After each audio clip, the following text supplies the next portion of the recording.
Legenda Aji Saka dan asal mula aksara Jawa. Asal mula aksara Jawa erat kaitannya dengan legenda Aji Saka, seorang pemuda sakti dari Majeti bersama dua orang punggawa abdi setianya yaitu Dora dan Sembada. Kedua abdi ini sama-sama setia dan sakti. Satu saat Aji Saka ingin pergi meninggalkan Pulau Majeti. Dia menunjuk Dora untuk menemaninya mengembara. Sedangkan Sembada disuruh tetap tinggal di Pulau Majeti.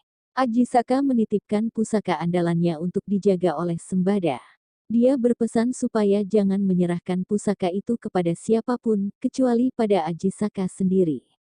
Lain kisah, di Pulau Jawa ada sebuah kerajaan yang sangat makmur sejahtera yaitu Kerajaan Medang Kamulan. Rakyatnya hidup sejahtera. Kerajaan Medang Kamulan dipimpin oleh seorang raja arif bijaksana bernama Dewata Cengkar. Prabu Dewata Cengkar sangat cinta terhadap rakyatnya. Pada suatu hari Ki Juru masak Kerajaan Medang Kamulan yang bertugas membuat makanan untuk Prabu Dewata Cengkar mengalami kecelakaan saat memasak. Salah satu jarinya terkena pisau hingga putus dan masuk ke dalam masakannya tanpa dia ketahui. Disantaplah makanan itu oleh Dewata Cengkar. Dia merasakan rasa yang enak pada masakan itu. Dia bertanya daging apakah itu. Ki Juru masak baru sadar bahwa dagingnya disantap Dewata Cengkar dan menjawab bahwa itu adalah daging manusia. Dewata Cengkar ketagihan dan berpesan supaya memasakkan hidangan daging manusia setiap hari. Dia meminta sang patih kerajaan supaya mengorbankan rakyatnya setiap hari untuk dimakan. Oleh karena terus-menerus makan daging manusia, sifat Dewata Cengkar berubah 180 derajat. Dia berubah menjadi raja yang kejam lagi bengis. Daging yang disantapnya sekarang adalah daging rakyatnya.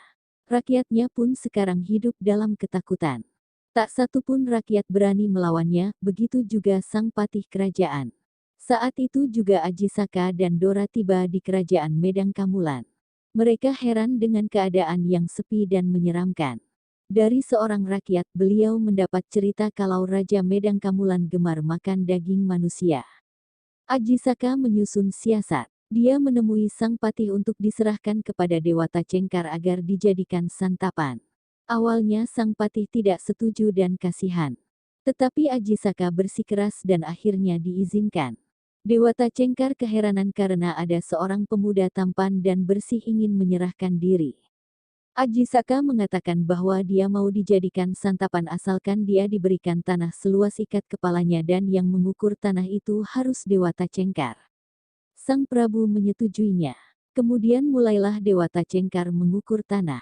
Saat digunakan untuk mengukur, tiba-tiba ikat kepala Dewata Cengkar meluas tak terhingga.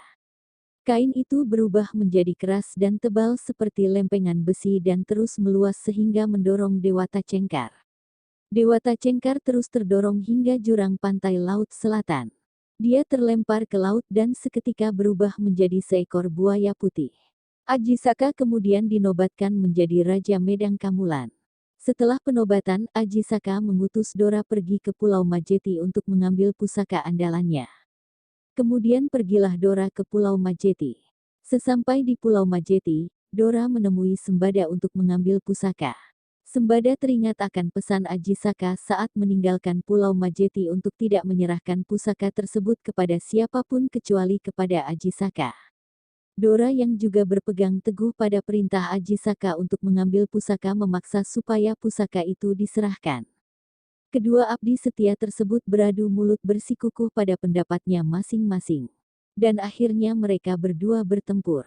Pada awalnya mereka berdua hati-hati dalam menyerang karena bertarung melawan temannya sendiri. Tetapi pada akhirnya benar-benar terjadi pertumpahan darah.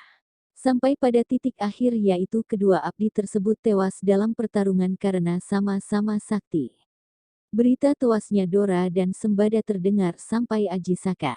Dia sangat menyesal atas kesalahannya yang membuat dua punggawanya meninggal dalam pertarungan. Dia mengenang kisah kedua punggawanya lewat deret aksara. Berikut tulisan dan arti dari cerita itu.